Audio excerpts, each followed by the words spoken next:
Hi hello welcome to రెషో internet Telugu.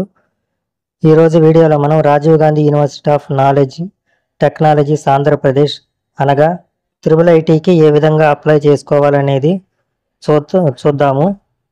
ముందుగా మీరు మా ఛానల్ ఫస్ట్ టైం చూస్తున్నట్లయితే నా ఛానల్ సబ్స్క్రైబ్ చేసి పక్కనున్న బెల్ ఐకాన్ నొక్కండి. అలాగే నా వీడియోని మీకు నచ్చినట్లయితే లైక్ చేసి షేర్ చేయండి. ఈ వీడియోపై మీ అభిప్రాయాన్ని నాకు కామెంట్ రూపంలో తెలియచేయగలరు.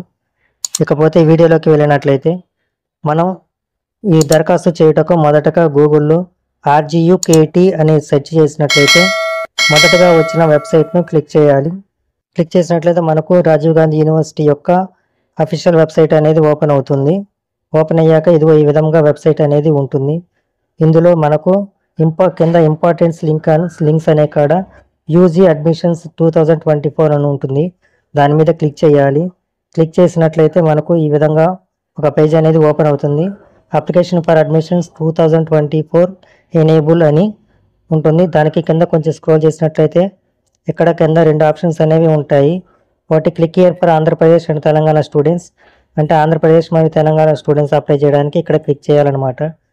వేరే స్టేటు లేదా NRI స్టూడెంట్స్కి అయితే కింద ఉన్న రెండో ఆప్షన్ అయినటువంటి other than Andhra Pradesh and Telangana NRI students దాన్ని క్లిక్ చేయాలి.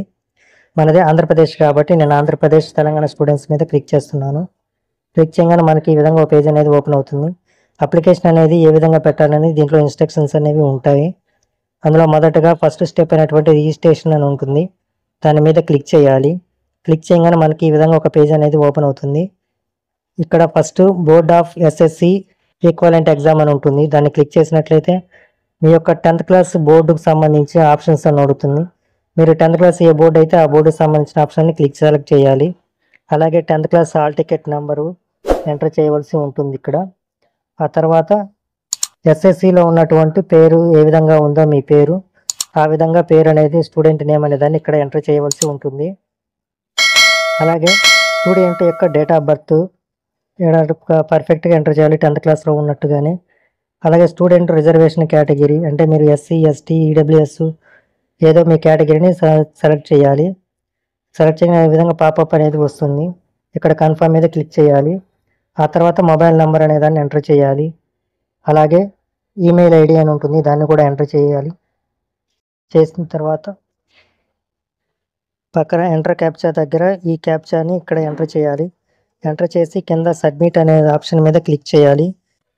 క్లిక్ చేయగానే ఈ విధంగా రిజిస్ట్రేషన్ సక్సెస్ఫుల్ అని మనకు ఒక అప్లికేషన్ నెంబర్ అనేది వస్తుంది. అలాగే మనం ఎంటర్ చేసిన డీటెయిల్స్ కూడా వస్తాయి అన్నమాట. ఈ అప్లికేషన్ నెంబర్ని సేవ్ చేసి ఉంచుకోవాలి లేదా ప్రింట్ అయినా తీసి పెట్టుకోవాలి. ఎందుకంటే ఫర్దర్గా మనకు అప్లికేషను ఏదైనా స్టెప్ కార్డ్ ఆగిపోయినట్లయితే కంటిన్యూ చేయడానికి ఈ అప్లికేషన్ నెంబర్ అనేది ఉపయోగపడుతుంది. ఈ విధంగా రిజిస్ట్రేషన్ అనేది కంప్లీట్ అవుతుందన్నమాట. ఆ తర్వాత కింద ఉన్నటువంటి ప్రొసీడ్ పేమెంట్ మీద క్లిక్ చేయాలి. క్లిక్ చేయగానే మనకి ఈ విధంగా వచ్చాక అప్లికేషన్ ఫీ పేమెంట్ అని ఉంటుంది. ఇక్కడ క్లిక్ హియర్ మీద క్లిక్ చేయాలి. చేయగానే మనకి ఈ విధంగా ఒక పాప వస్తుంది. దానిని క్లోజ్ చేసుకొని ఇక్కడ అప్లికేషన్ నెంబర్ అనే దాన్ని ఎంటర్ చేయవలసి ఉంటుంది.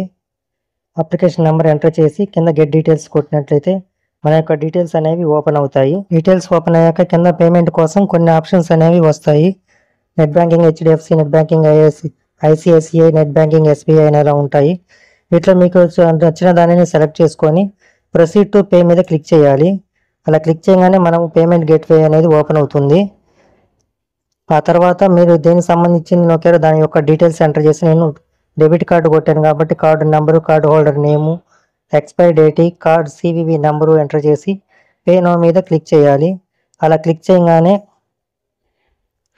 బ్యాంకింగ్కి లింక్ అయిన మొబైల్ నెంబర్కి ఈ విధంగా ఒక OTP అనేది వస్తుంది. ఆ OTPని ఎంటర్ చేయవలసి ఉంటుంది. ఈ విధంగా OTP అని ఎంటర్ చేసి కింద సబ్మిట్ మీద క్లిక్ చేయాలి. క్లిక్ చేయగానే మనకు ఈ విధంగా పేమెంట్ సక్సెస్ఫుల్ అని ఒక పేమెంట్ రెఫరెన్స్ ID అనేది వస్తుంది. ఆ తర్వాత ఈ పేమెంట్ డీటెయిల్స్ కోసం ఇక్కడ click here print to receipt అని ఉంది, దాని మీద క్లిక్ చేసుకోవచ్చు. లేదనుకుంటే click here to fill application అనే దాని మీద క్లిక్ చేసి మన అప్లికేషన్ అనే దానికి కంటిన్యూ చేసుకోవచ్చు అనమాట. ఇక్కడ దానికోసం మనం స్టూడెంట్ లాగిన్లో మొదటిగా ఈ విధంగా పేజ్ అనేది ఓపెన్ అవుతుంది. ఇందులో ఫస్ట్గా అప్లికేషన్ ID, అలాగే స్టూడెంట్ డేట్ ఆఫ్ బర్త్, కింద క్యాప్చా ఎంటర్ చేసి లాగిన్ మీద క్లిక్ చేసినట్లయితే అప్లికేషన్ అనేది ఓపెన్ అవుతుంది. అప్లికేషన్ అనేది ఫామ్ ఓపెన్ అయ్యాక మొదటగా ఫస్ట్ 5 స్టెప్పులు అనేవి ఉంటాయి అప్లికేషన్ ఫామ్లో. అందులో మొదటి స్టెప్ వచ్చేసి ఇంట్రడక్షన్ అనమాట. ఇంట్రడక్షన్లో కింద దాని గురించిన డీటెయిల్స్ అనేవి ఉంటాయి. అవి చూసుకొని కింద ఉన్నటువంటి నెక్స్ట్ మీద క్లిక్ చేయాలి. నెక్స్ట్ మీద క్లిక్ చేయగానే మనము సెకండ్ పేజీకి వెళ్తాము. సెకండ్ పేజీలో పర్సనల్ ఇన్ఫర్మేషన్ అనేవి ఎంట్రీ చేయవలసి ఉంటుంది. అందులో మొదటగా స్టూడెంట్ నేమ్ ఎస్ఎస్సి అనేది ఆటోమేటిక్గా రిజిస్ట్రేషన్ ఇచ్చాం కాబట్టి డిఫాల్ట్గా వస్తుంది. అలాగే పక్కన పేరెంట్ మొబైల్ నెంబరు ఎంటర్ చేయాలి. ఆ తర్వాత స్కూల్ కాంటాక్ట్ నెంబర్ అంటే స్కూల్ టీచరు లేదా ప్రిన్సిపల్ ఏదో స్కూల్కి సంబంధించిన ఫోన్ నెంబర్ అనేది ఎంటర్ చేయవలసి ఉంటుంది.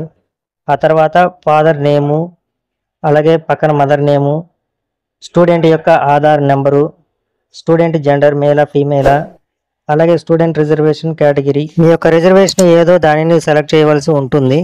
అలాగే పక్కన కింద మాకు స్పెషల్ కేటగిరీ రిజర్వేషన్ అనేవి ఉంటాయి. అంటే మీరు పిహెచ్ఆ, క్యాపా, ఎన్సీసా, స్పోర్ట్సా, భారత్ స్కోటా అని ఉంటుంది. వాటిలో ఏదైనా ఉంటే మీరు ఎస్ అని పెట్టండి. మీకు ఏవి లేకపోతే నో అని క్లిక్ చేయవచ్చు. అలాగే పక్కన ఆర్జీయూకేటీ క్యాంపస్ ప్రిఫరెన్స్ అని ఉంటుంది. అంటే Rajiv Gandhi University Knowledge Technologies యొక్క క్యాంపస్ 4 మన స్టేట్లో 4 క్యాంపస్లు అనేవి ఉన్నాయి. వాటిలో ఫస్ట్, సెకండ్, థర్డ్, ఫోర్త్ ప్రిఫరెన్స్గా 4 సెలెక్ట్ చేసుకోవాలి. అలాగే స్పెషల్ కేటగిరీ కింద మన యొక్క అడ్రస్ అనే దానిని కమ్యూనికేషన్ అడ్రస్ అని ఉంటుంది. దాని అడ్రస్ ఎంటర్ చేయాలి. ఎంటర్ చేసి పక్కన ఉన్నటువంటి నెక్స్ట్ మీద క్లిక్ చేసినట్లయితే మనం థర్డ్ స్టెప్లోకి వెళ్తాము. థర్డ్ స్టెప్లో మన యొక్క ఎడ్యుకేషన్ డీటెయిల్స్ని స్టూడెంట్స్ యొక్క ఎడ్యుకేషన్ డీటెయిల్స్ ఎంటర్ చేయవలసి ఉంటుంది. అందులో మొదటగా 10th క్లాస్ టోటల్ మార్క్స్ అనేవి ఎంటర్ చేయాలి. టోటల్ మార్క్స్ ఎంటర్ చేసిన తర్వాత కింద సబ్జెక్ట్ వారీగా అంటే maths, science, English, social studies, language 1, language 2లో ఒక్కొక్క సబ్జెక్ట్కి ఎన్ని మార్క్స్ వచ్చాయో విడివిడిగా ఎంటర్ చేయవలసి ఉంటుంది. అలాగే 10th క్లాస్ డీటెయిల్స్ అనేవి కింద స్టడీ సర్టిఫికేట్స్ ప్రకారం ఎంటర్ చేయవలసి ఉంటుంది. అంటే మీరు 10th క్లాస్ ఏ స్టేట్లో చదివారు, ఏ డిస్టిక్లో చదివారు, అలాగే ఏ మండలము, స్కూల్ పేరు, స్కూల్ లొకేషను అనగా అర్బనా రూరల్ అనేది సెలెక్ట్ చేయాలి. అలాగే సెలెక్ట్ మేనేజ్మెంట్ కూడా మీరు చదివింది ప్రైవేట్ స్కూల్లో గవర్నమెంట్ స్కూల్ అనే దాన్ని సెలెక్ట్ చేసుకోవాలి. అలాగే సెలెక్ట్ టైప్ అంటే గవర్నమెంట్ స్కూల్ అయితే గవర్నమెంట్ స్కూల్లో కేంద్రీయ విశ్వవిద్యాలయం, నవోదయ, ఎయిడెడ్ స్కూల్ ఏదో మీరు చదివిన స్కూలు ఏ టైపో దానిని సెలెక్ట్ చేసుకోవాలి. అలాగే కింద 9th క్లాస్కు సంబంధించిన మీరు చదివిన స్టేటు, జిల్లా మరియు మండలము ఒక్కొక్కటిగా సెలెక్ట్ చేయాలి.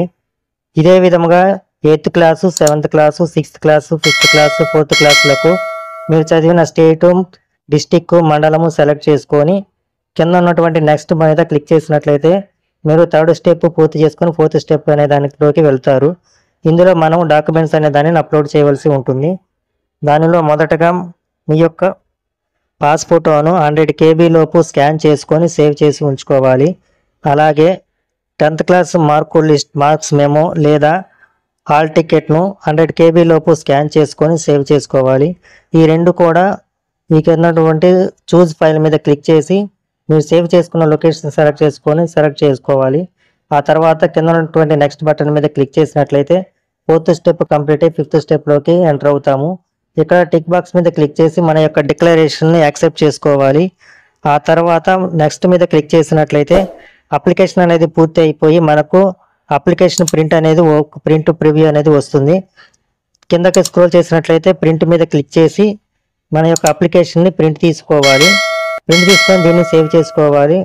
మనకు సీట్ కన్ఫర్మ్ అయిందంటే వెరిఫికేషన్ కార్డ్ కింద పేరెంట్ సిగ్నేచర్ మరియు స్టూడెంట్ సిగ్నేచర్ అనే దాన్ని ఎంటర్ చేసుకోవాల్సి ఉంటుంది. కాబట్టి ఈ అప్లికేషన్ మనం జాగ్రత్తగా సేవ్ చేసుకోవాలన్నమాట. ఈ విధంగా AP-IIIT యొక్క అప్లికేషన్ అనేది పూర్తి చేసుకొనవచ్చు. ఈ వీడియో మీకు నచ్చినట్లయితే నా ఛానల్ సబ్స్క్రైబ్ చేసి పక్కన ఉన్న బెల్ ఐకాన్ నొక్కండి. అలాగే ఈ వీడియోపై మీ అభిప్రాయాన్ని తప్పకుండా నాకు కామెంట్ రూపంలో తెలియజేయగలరు. ఈ వీడియోని లైక్ చేసి తప్పకుండా షేర్ చేయండి. చాలా మందికి ఉపయోగకరంగా ఉంటుంది. Thank you very much.